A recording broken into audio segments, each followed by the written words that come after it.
Bien, bonjour à tous, mesdames et messieurs. Tout d'abord, un grand merci aux organisateurs qui m'ont fait l'honneur de m'inviter dans ce panel très intéressant. Alors, je voudrais faire une petite, tout comme je l'ai fait d'ailleurs lorsque les organisateurs m'ont proposé de participer à la conférence, je voudrais vous prévenir qu'en fait, moi je vais vous parler de la régénération des centres urbains historiques, mais selon un point de vue historique. Donc moi, je fais de la recherche sur l'histoire de la conservation du patrimoine et effectivement, mes recherches m'ont entre autres amené à me pencher sur le devenir des centres historiques au tournant des années 1960-1970, une période de grands changements et de changement de paradigme en fait dans la manière de les aborder. Alors plus précisément encore, je vais aborder cette question à travers le travail d'une personne en particulier, qui est Raymond Lemaire, qui est une personnalité belge, mais qui a joué un rôle très important sur la scène internationale dans le domaine de la conservation du patrimoine dans la deuxième moitié du XXe siècle, en étant notamment le premier secrétaire général du Conseil international des monuments et des sites, donc de l'ICOMOS, en étant aussi l'un des rédacteurs de documents internationaux importants tels que la Charte de Venise ou encore le document de Nara sur l'authenticité. Et donc pourquoi Raymond Lemaire dans ce cadre-là? Parce que il a été en fait l'un des instruments du changement des politiques en matière de rénovation urbaine à Bruxelles, mais aussi plus largement en Europe, à la période dont je vais vous parler. Ok, donc c'est une personne très intéressante parce qu'en partant d'une formation d'historien de l'art et archéologue, il a en fait travaillé dans le domaine de la restauration monumentale, de la régénération des centres historiques, mais aussi il est passé à l'urbanisme à petite échelle avec la création de petites interventions dans les villes, et puis même à l'urbanisme à l'échelle territoriale puisqu'il est le co-auteur du plan du master plan de la ville universitaire de Louvain-la-Neuve en Belgique. Et donc, au début des années 1970, sur lesquelles va se focaliser cette petite présentation, il va en fait théoriser cette approche globale de l'environnement bâti sous le terme d'aménagement intégral. Alors donc cette courte présentation va se focaliser sur trois mots-clés principalement. La régénération bien sûr, puisque c'est ce dont on m'a demandé de parler, la culture du bâti bien entendu, et puis aussi l'identité qui fait l'objet de cette session en particulier. Alors je voudrais donner un petit sous-titre en fait au titre qu'il m'a été demandé de donner à ma communication, qui serait de l'aménagement intégral à la culture du bâti, parce que vous allez voir que cette idée d'aménagement intégral partage vraiment plus d'un point commun avec la notion de culture du bâti. Alors trois parties dans cette présentation, très courte mise en contexte historique pour vous montrer de quelle période je m'occupe plus précisément. Ensuite, je vais vous expliquer un peu de quoi il s'agit quand on parle d'aménagement intégral, et notamment à travers un exemple particulier qui est le plan de structure de la ville de Bruges, en Belgique. Et puis, je terminerai avec quelques considérations sur l'identité et la question des centres urbains historiques. Voilà, alors cette ligne du temps, je l'ai faite rapidement sur base des différents documents qui finalement, à partir de 1950, ont tous contribué d'une manière ou d'une autre à la réflexion sur l'environnement bâti en relation avec la culture. Et donc cette intervention se concentre à peu près sur le milieu de cette ligne du temps, autour de la Convention de Grenade, qui, vous le savez, est le document qui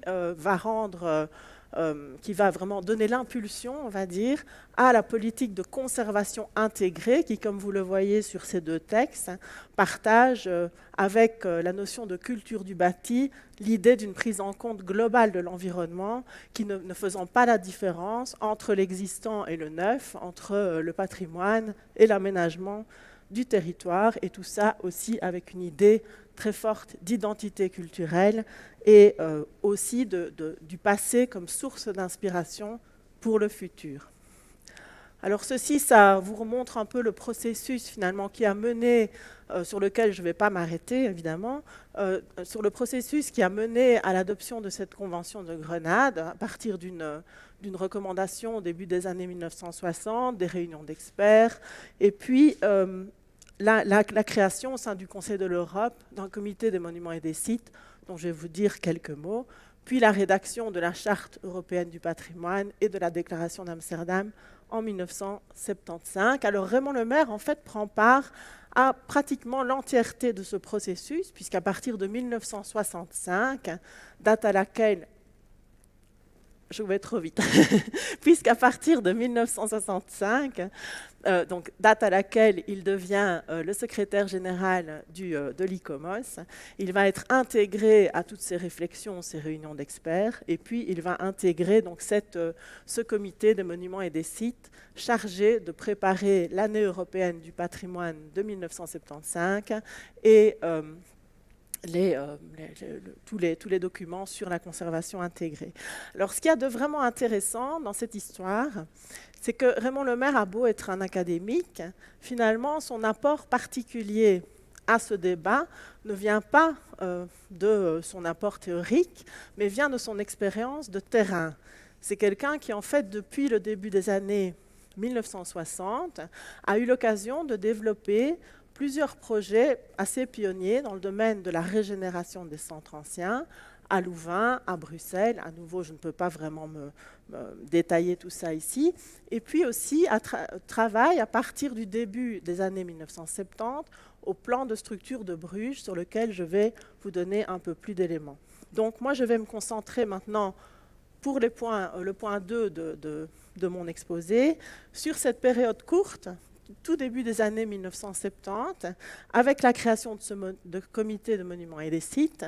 qui en fait a une particularité qui est de réunir des experts du patrimoine et de l'aménagement du territoire dans un même comité. Donc ça, c'était quelque chose qui était très nouveau à l'époque. Donc Raymond Lemaire en fait partie, et en 1973, il va participer à la rédaction d'un rapport qui s'appelle « Sauvons le visage de l'Europe » en français,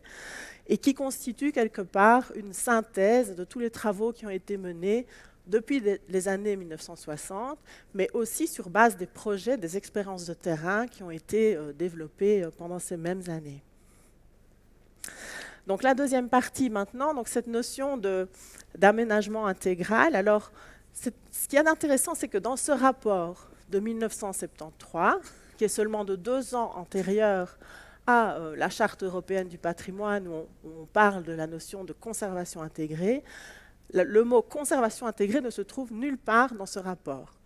Donc, la politique qu'on essaye de mettre en place n'est nulle part nommée, donc on ne l'appelle pas conservation intégrée. Par contre, à un endroit du rapport intervient le terme d'aménagement intégral. Alors, qu'est-ce que c'est l'aménagement intégral ?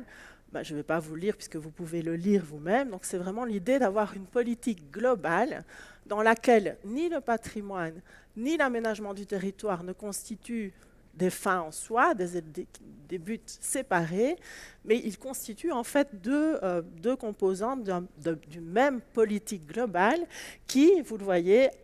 trouve sa justification dans des besoins culturels et humains de l'homme. Et donc vous voyez qu'à nouveau, on est vraiment dans une communauté d'esprit assez frappante avec les discussions qui nous occupent aujourd'hui. Alors le plan de structure de Bruges, pour vous illustrer un peu finalement ce qu'on entendait, ce qu'aurait dû être dans l'idéal plutôt cette politique d'aménagement intégral. Donc vous connaissez sans doute, j'imagine, la ville de Bruges. En général, si on connaît une ville belge, c'est Bruges. Donc il se situe à environ 15 km de la côte. Et à l'époque, le centre historique de Bruges est soumis à toute une série de pressions. D'abord, la nécessité de l'adapter à l'évolution de la vie des habitants,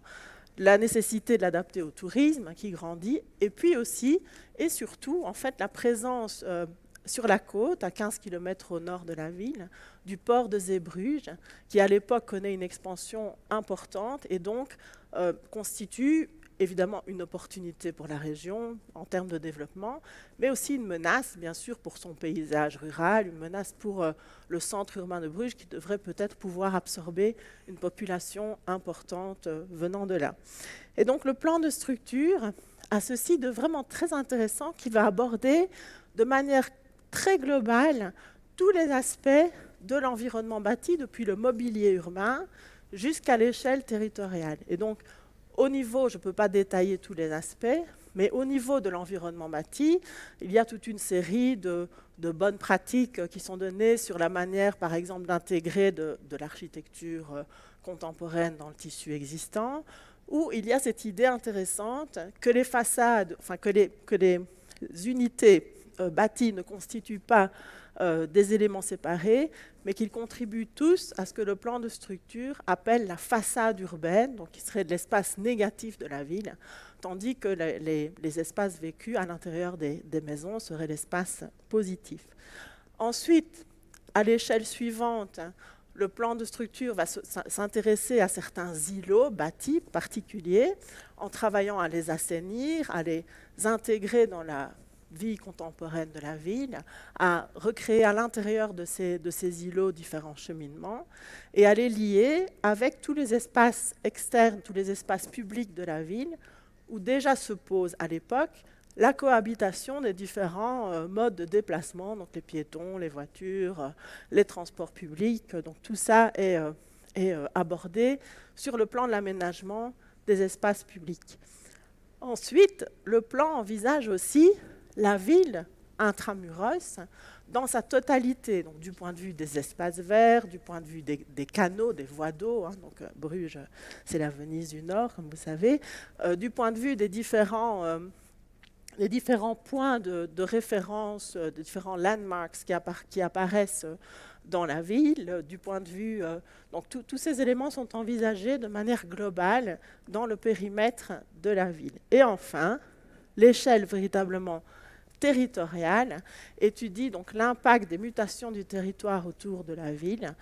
sur le centre historique de Bruges. Et à cet égard-là, donc Raymond Lemaire va proposer, le document n'est pas bon, mais il n'existe que quelques documents d'esquisse,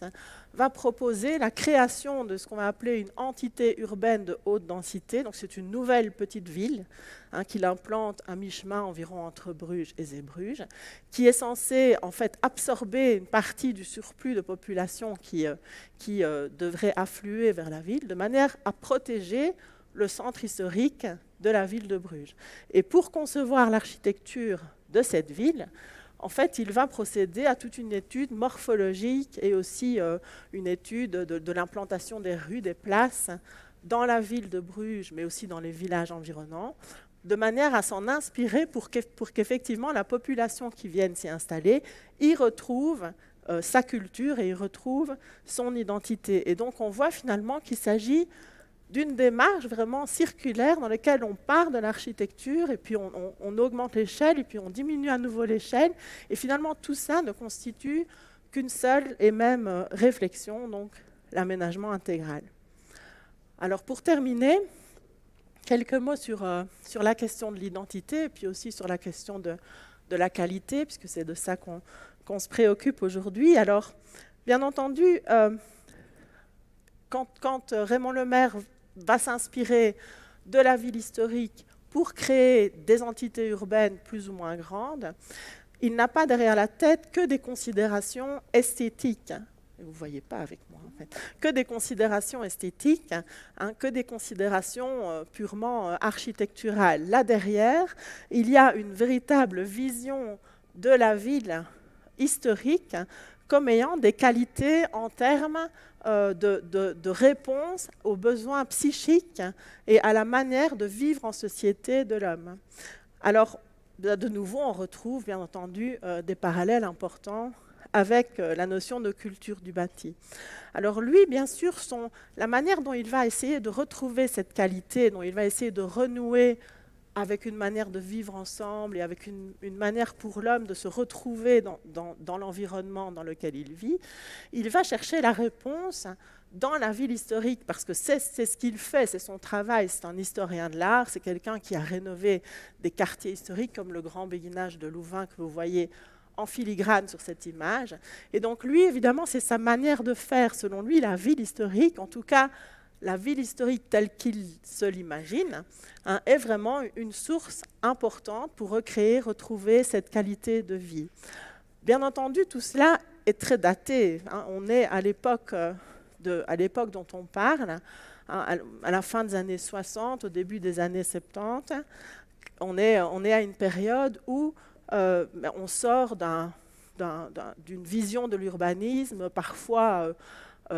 uniquement fonctionnaliste, qui est beaucoup critiquée par le maire et puis par beaucoup d'autres gens à l'époque. L'urbanisme fonctionnaliste, mais aussi l'architecture fonctionnaliste montrent leurs limites. Et c'est dans ce contexte-là que le maire va prendre cet exemple de la ville historique pour non seulement essayer de convaincre les différentes autorités qu'il faut les rénover, les régénérer et arrêter de les démolir, mais qu'il va aussi s'en servir pour créer de nouvelles entités. Alors, bien entendu, ça donne des projets comme celui que vous voyez en filigrane ici, où il voulait reconstruire le parvis de la cathédrale de Bruxelles, qui aujourd'hui peuvent peut-être nous faire sourire et penser à une certaine vision postmoderne de l'urbanisme. Et donc, je pense qu'effectivement, on ne peut pas aujourd'hui s'emparer des solutions qu'ils ont proposées à cette époque, puisque toute une série des questions que nous nous posons aujourd'hui, au fait, n'étaient pas encore d'actualité à cette époque-là, bien entendu. Mais en revanche, je pense que quelque chose qu'il serait intéressant de faire et que je n'ai pas fait dans mes études, c'est d'étudier en fait l'après de ces projets. Donc ces projets, parfois ils n'ont pas été réalisés, je dirais même souvent. Et puis parfois, ils l'ont été, mais très partiellement. Et donc, ce serait intéressant, à mon avis, d'étudier le pourquoi ils ne se sont pas faits, ou le pourquoi ils ne se sont pas faits comme les auteurs l'auraient voulu, et puis comment ils ont vécu aussi, parce que je pense que de ça, nous pourrions tirer beaucoup d'enseignements, parce qu'un des principaux écueils, on va dire, rencontrés par Raymond Lemaire et ses contemporains qui ont participé à ce comité des monuments et sites, c'est bien ce dialogue entre différentes disciplines, comme le patrimoine, l'aménagement du territoire, l'architecture, qui aujourd'hui continue très souvent, en tout cas c'est mon expérience personnelle, à dialoguer très difficilement. D'ailleurs, vous voyez que le terme d'aménagement intégral, qui était tout de même un terme très ouvert et très englobant,